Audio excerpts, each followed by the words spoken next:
The Bible, It's About Disclosure, Not Religion. Written by Norval Cunningham and read by Sandy T. Let's just start with a few premises, as many have already surmised or discovered.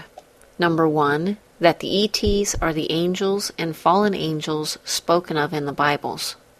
Number 2, that they are just like us, in that some you would want for a neighbor, and some you wouldn't. Ones you can't trust with your kids, cows, or anus, for example. It appears that sentient life has been created in several forms. Most haven't read the Bible, or if they have, it has been with a religious attitude and ideology.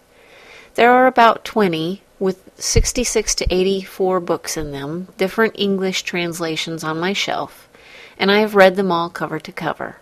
Not to include all the research books and the American Bible Society's database on my computers, including many other researches in mythology, fairy tales, and yes, I even have the 4 books published by Fort on my shelf, besides the Voynich manuscript with 3 images still not released to the public. My contacts include the U.S. government agencies, several, and others that have contacted and questioned me about my research, so I'm not alone in what I have learned, and the powers that be are very interested in what I and others have learned about the Bible's role in all of this UFO ET stuff.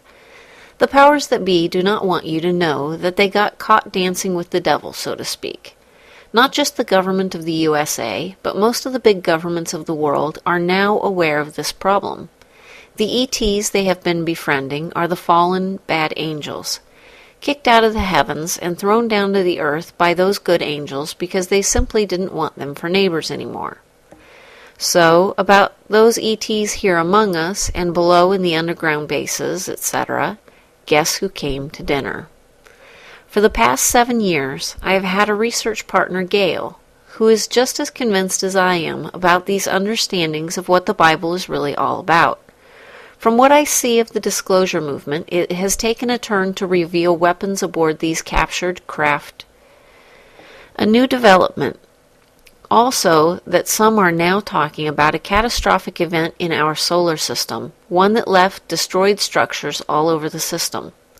For the past 7 years, Gail and I have been researching and investigating specific anomalies of craters, comets, and asteroids, and moons in our solar system. Research that NASA requested for review. In Revelation, we read of a heavenly New Jerusalem coming down to earth that is 1,500 miles big. Now that is a mother ship that is a third the size of the moon. Yes, the Bible is real and gives the answers. But you don't have to get all religious about it. It's much more understandable if you don't. Some have said that the Bible is very technologically advanced in some of its statements.